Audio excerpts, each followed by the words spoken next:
ये रिटायर्ड हैं तो ये हो रहा है ना। खुदा रहा यार, वो जनरल आर रिटायर्ड है कि कोर्ट मार्शल और मिलिट्री कोर्ट की प्रोसीडिंग हम तो मानते ही नहीं है। ये मैं तकाजा कर रहा हूँ कि इसका जुडिशल कमीशन बनाए, तो ये को नई एक कोशिश की जा रही है इसमें कुछ नहीं है। पाकिस्तान तहरीक इंसाफ खुद मुतालबा कर रही है कि जनरल रिटायर्ड फैज़ हमीद के बारे में पूरी तहकीक करें। अदर साहब, जनरल फैज़ का क्या मामला है? टॉप सिटी के साथ केस है क्या? यार खुदा रहा यार, वो जनरल आर रिटायर्ड है। जी जी, अब जनरल यार खुदारा आपको पता होना चाहिए, जनरल का तो नाम ही नहीं ले सकते आप इसे मुल्क के अंदर। यार खुदारा, आपका टीवी का प्रोग्राम नहीं चलेगा अगर खाली ऑन द लाइटर साइड यहाँ पर ये कहा जाता है कि जनरल कभी रिटायर नहीं होता। बात तो आपकी सही है, लेकिन ये तो रिटायर्ड हैं। ये रिटायर्ड हैं तो ये हो रहा है ना। देखिए, जहाँ तक मामला है ना, एक तो मैं पहले बता दूँ, एक चीज़ बड़ी वाज़ह डिस्पेल कर दूँ। पाकिस्तान तहरीक इंसाफ खुद मुतालबा कर रही है कि जनरल रिटायर्ड फैज़ हमीद के बारे में पूरी तहकीक करें। अच्छा, यस, वो तो उनको आर्मी चीफ बनाना चाहते थे। अच्छा, मैं ये बात अभी आपके साथ आज जब बात खोल ली है, मैं सारी बातें बता दूं। पहले मैं आपके सामने बता दूं, टॉप सिटी का मामला है जो उसके दरखास्त, मुझे नहीं पता इस बात का। मोईज़ अहमद और जायदा इस्लाम जो है ना, वो कुछ 400 तोला सोना है, हीरे जवाहरात हैं, भाई हीरे भी हैं उसमें, डॉलर शालर भी सुना है। वो कुछ छापा मारा था, नाम है बकायदा, मैं क्यों छापा मारा था? वो दहशतगर्दी या कुछ इस कॉन्टैक्ट्स के हवाले से ना। वो तो उसके बाद का मामला है ना पहले कुछ और मुतालबात थे। हाँ, वो जो भी मुतालबात थे ना, मैं वो अपनी जगह, लेकिन मैंने तो जो हरकायक जो उसने सुप्रीम कोर्ट के सामने बयान करे हैं, पहले तो मैं ये समझता हूँ कि हमारी सुप्रीम कोर्ट ने भी अपने इख्तियार से तजावुज़ किया था उस वक्त। भाई अगर कोई मामला था, किसी के साथ कोई पर्चा देना था, ये जिसने भी किसी ने किया, मैं नहीं समझता ये वाले मामले का असूली तौर पर ऊपर तो जाना चाहिए सेशन कोर्ट। आप जरा करा के दिखाएं इस तरह पर्चा कि सुप्रीम कोर्ट पर्चा करा दे, आपको बता देना ज़रा क्या हो। पहले कोई सेशन जाता है, फिर पर्चा होता है। मैं सिर्फ ये बताना चाहता हूँ। और कहानी जो है ना, ये कहानी को नई नहीं है, पुरानी कहानी है। 2017 याद है आपको? ये जो वाक़या है ये 2017 गालिबन मई का है। अच्छा। उस उस वक्त पाकिस्तान तहरीक इंसाफ इक़्तिदार में नहीं थी। तो क्या जनरल रिटायर्ड फैज़ हमीद को जब लगाना था DG ISI, तो क्या ये चीज़ें इन्फॉर्मेशन नहीं थी उनके पास? क्या ये सारी चीज़ें मौजूद नहीं थी? इदारे के अंदर भी तो बात होनी चाहिए ना कि क्या ये था। बहरहाल छोड़ें इस बात को, बात लेके चलते हैं आगे। अभी आपने जो बात की कि हमारा बहुत चाहिए था, आपको किसने कह दिया चाहिए था? सब कहते थे। इसका जवाब दे लेता हूँ आपको। आपको याद है हुकूमत आई थी अगस्त 2019 में, अप्रैल 2000 फैज साहब को आर्मी चीफ मैं अभी बता रहा हूँ अप्रैल 2019 में ख्वाजा आसफ ने खुद कहा है कि जनरल रिटायर्ड फैज़ हमीद और जनरल बाजवा से राब्ते में थे। ये बड़ी वाज़ेह और हुकूमत किसको, और इसका एडमिशन जो है वो चाहे राना सनाउल्लाह ले लें या बाकी जावेद लतीफ़ ले लें, सारे कर चुके हैं। तो अगर तो वाकई अच्छा इमरान खान साहब लगाना चाहते थे, चलिए ये बड़ी ज़बरदस्त बात बताऊँ। कल मैं एक TV प्रोग्राम में बैठा हुआ था, नाम एंकर का मैं नहीं ले रहा, तो उन्होंने ख़ुद बताया कि जब जनरल फैज़ हमीद साहब को हटाया जा रहा था, और ये इस्तेकाक भी लगाना हटाना ये वज़ीर आज़म का, तो चीफ़ ऑफ द आर्मी साहब का नहीं, जब हटाया जा रहा था तो इमरान खान साहब ने मना किया। तो जनरल बाजवा साहब ने कहा कि इनको अगर चीफ़ बनाना है तो कोर करानी पड़ेगी। तो इमरान खान अगर वाकई चीफ़ बनाना चाहते थे तो फिर कोर करानी चाहिए थी ना उनको, नहीं कोर कराई। यानी उनके दौर वो चाहते थे कि ये DG आया ही रहे। मैं वो नहीं बता रहा, जो बातें रिपोर्ट हुई हैं। तो ये वाली बात में डिस्पेल टॉप सिटी के साथ इनका क्या लिंक है? टॉप सिटी के साथ देखिए, बात ये ज़हन में रख लें, अभी आप 2.5 सालों में यहाँ बता दें, आप इस मुल्क के अंदर जितनी आज़ादी आपने पुलिस को दे दी है, FI को दे दी है, NAB को दे दी है, एंटी करप्शन जो मर्जी वो करती फिर रही है। कोई आप बताएं 2.5 सालों के अंदर करप्शन का बड़ा केस बता दें, क्या करप्शन ख़त्म होगी इस मुल्क के अंदर? यहाँ टॉप, यानी ये देखें हाउसिंग सोसाइटी के साथ इस तरह के मामलात हैं। मैं सिर्फ एक की बात नहीं कर रहा। तो सिर्फ इसका बताइए, इनका क्या लिंक था उनके साथ? लिंक बड़ी वाज़ेह तौर पर था, पैसों का लेन देन था, और क्या था भाई? ओह भाई, मैं अब ये तो ताकीक होगी, सामने आ जाएगी ना जो इल्ज़ाम है। हम इल्ज़ाम को सामने रखते, इल्ज़ाम तो यही है ना। इल्ज़ाम तो सोने उठाने का, हीरे जवाहरात का, पैसे का, यही है।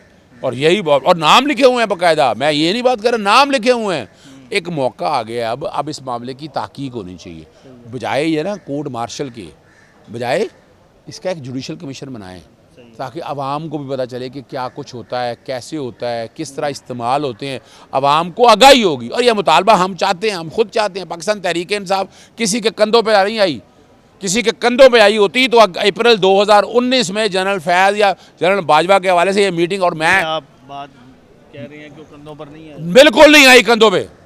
अगर कंधों में आए होते तो जो जहाज़ों में बिठा बिठा कर नून लीग के MNAs को ले जाया जाता था बनी गाला, वो क्या था? अच्छा, वो जहाज़ तो जहांगीर तरीन का जाया करता किसका था। भी था? मैं क्लियर कर दूं ना, जहांगीर तरीन का जहाज़ होता था, वो कोई जहाज़ वहाँ से बाकी नामालूम अफराद का नहीं था। इमरान खान खुद ये एडमिट कर चुके हैं, खुद उन्होंने कहा कि जब हमने कोई बिल पास कराना होता था तो हम जाते हैं उनके पास कि जी बंदे पूरे करें तो हम बिल पास करवाएंगे। हुकूमत में है ना। कंधा और क्या होता है? अच्छा, अभी क्या हो रहा है? उसकी आप कह रहे हैं ना कि कंधे वो कंधों पर बैठ के नहीं आए। मैं उसी ये का कंधा और क्या मैं होता उसी है? का जवाब देने लगा हूँ कि कंधों में बैठ के आने में और कंधों पे हुकूमत करने में बड़ा फ़र्क है। अभी क्या हो रहा है? अभी यानी आप मानते हैं ना कंधों पर वो मैं अभी हुकूमत में है ना, हुकूमत का तरीक़ाकार ही और होता है। हुकूमत तो देखे उन्होंने अपने तरीके से चलानी है, अभी नहीं हो रहा। फाइनल कानून के मुताबिक वो नहीं चलाने। किसने कहा है? इमरान खान ने भाई मेरी बात सुन, मैं जो बात कह रहा हूँ कि अभी बिल कितने पास हुए हैं। अभी आ जाए सेक्शन 57, ये इलेक्शन एक्ट तरमीम ही देख लें, बड़ी हाजिरियाँ थी, लोग खुद ब खुद पहुँच गए। समझ आ जाना चाहिए ना कि हालात और वाक़यात क्या है। अभी आपके इलेक्शन मैनेजमेंट सिस्टम है, देखा आपने? एक बात मुझे देखिए, बताएं कि बताएं मुझे। अब आगे होना क्या है, ये जरा। देखिए, बात यह है, इमरान खान के खिलाफ केस कुछ नहीं रह गया। अब इमरान खान बाहर आने वाले हैं। जनरल फैज की अब ये जोड़ने की कोशिश की जाएगी। अच्छा, ये जो मैं वक्त से पहले बताता हूँ कि कोर्ट मार्शल और मिलिट्री कोर्ट की प्रोसीडिंग हम तो मानते ही नहीं है। वहाँ क्या होगा? वहाँ भी जनाब एविडेंस है, ये वो लाइव एविडेंस कहाँ है? इसलिए मैं तकाजा कर रहा हूँ कि इसका जुडिशल कमीशन बनाए और इसका ट्रायल। इमरान खान को मिलिट्री कोर्ट में ले जाए। देखे ना, ये और क्या हो रहा है? टाइमिंग देखे ना, क्या ये मामला को पुराना नया है? क्या ये पहले दिन से नहीं पता? तो पहले दिन से आते हैं ना। ये टाइमिंग में जैसे मिसाल के तौर पर केस एक ख़त्म होता है नया आ जाता है, एक ख़त्म होता है नया आ जाता है। तो ये कोई नई एक कोशिश की जा रही है इसमें कुछ नहीं है। मैं बता दूं आपको, मैं नेगेट कर दूं, कोई ऐसी चीज़ नहीं है, ना ऐसी रिकॉर्ड पे आनी है। इसलिए वक्त से पहले तकाजा करें। मुकम्मल इंक्वायरी के बाद उनको तहवील में लिया गया। फिर DGI के इलामिया में ये कहा गया कि इन्होंने रिटायर होने के बाद आर्मी एक्ट की खिलाफ वर्जी की। तो भाई करें ना उसकी ना। आपको रोका है किसी ने? आपको रोका है किसी ने? किसको फेवर देते ये तो वक्त बताएगा। फेवर तो ख्वाजा आसिफ वगैरह सारे मान गए हैं ना। इमरान खान की हुकूमत गिराने में आप हाथ आएगा। 9 मई के वाक़या याद रखिएगा, इमरान खान की हुकूमत को गिराने में जनरल फैज़ हमीद का हाथ आएगा कहीं ना कहीं, याद रखिएगा। ये मैं बता दूं आपको। और ये 9 मई खुल के वाक़ये में 9 मई के वाक़े में जिन्होंने किया है वो जाने, उनका काम जाने, हमारा इससे क्या ताल्लुक़ है। और एक बात वैसे ही मैं नहीं कहना चाहता, पता नहीं चलनी है या नहीं चलनी है। अगर जनरल फैज़ हमीद की साफ़ इंक्वायरी हुई ना तो 9 मई के असल मुल्ज़िम ही सामने आ जाएंगे आपके। ये भी बता दूं मैं आपको, सही है। ये याद रख लीजिएगा। तो इसलिए इस चैप्टर को छेड़ने की ज़रूरत नहीं है, इसको बंद ही रहने दें। बात सिर्फ इतनी है, अगर कोई खुद तो नहीं होगा। ये बात तो DG ISPR ने चले ना, कहा कि 9 मैं तो मई कह रहा हूं। के किरदार को कैफर किरदार तक पहुंचाया जाए। अभी तक तो 9 मई का किरदार क्या है, मैं इल्ज़ाम लगा रहा हूँ नून लीग पे। जनाब, ये नून लीग ने किया है। सही है। जिस तरह वो हम पे इल्ज़ाम लगाते हैं, अभी उन पे इल्ज़ाम लगा दिया, ये उन्होंने किया है। फिर साफ सी बात है। 9 मई को सनम जवेद की जगह पर उस्मा बुहारी थी वहाँ वो पर। देखिए, मैं फिर बताता चलूँ, मैं फिर समझ में आ जाएगा बात। रोका क्यों नहीं सनम जावेद को ज़मान पाक से? लिबर्टी से क्यों नहीं रोका? वहाँ तक जाने क्यों दिया? और वहाँ हमने देखा डॉक्टर यास्मीन राशिद रोकती रही हैं लोगों को। तो ये किया उन्होंने कि अपने लोगों पर हाथ नहीं उठाया, थप्पड़ नहीं मारे, पाक फौज। ऐसे क्या? अच्छा, मैं माजरत के साथ तो 25 अप्रैल को क्या किया था? 25 में याद आई है 2022 में घरों से लोगों को निकलने दिया, डंडे मारे। क्या बात कर रहे हैं आप? ये बैठ के बात अगर ये करनी है तो सच बोलें, फिर आप सच बताएं ना। उस वक्त निकलने दिया लोगों को? 25 मई को जब लाहौर से निकल के जाना था इस्लामाबाद के लिए, वो सवाल ये नहीं है, सवाल ये नहीं है, सवाल है लोगों की कि लोगों को घरों से नहीं निकलने दिया, लोगों को चौकों चौराहों में रोक लिया गया। ये तो हकायक है। वो इसलिए रोका गया कि एक सियासी जमात मुल्क में इंतशार फैलाने की कोशिश कर रही थी। तो फिर आप यही तो इल्ज़ाम पाकिस्तान तहरीक इंसाफ पे लगा रहे हैं ना कि इंतशार फैलाने की कोशिश है, जब आपके पास एविडेंस थी, जब आपके वो पुलिस वालों ने ये तो बराह रास्त याद रखिएगा, निगरान हुकूमत भी जिम्मेदार है और पाकिस्तान मुस्लिम लीग नून। इसमें एक और बात सर बता दें, आपने जैसे कहा कि इमरान खान को भी साथ जोड़ा जाएगा, क्या रिटायर्ड चीफ जस्टिस को भी साथ जोड़ सकते हैं? सवाल ही पैदा नहीं होता। वो देखिए, रिटायर्ड चीफ जस्टिस का क्या ताल्लुक है? सही यार, चैम्बर में मैं फिर बताता चलूँ, मैं फिर बताता चलूँ, ये बातें सारी अपनी जगह हैं।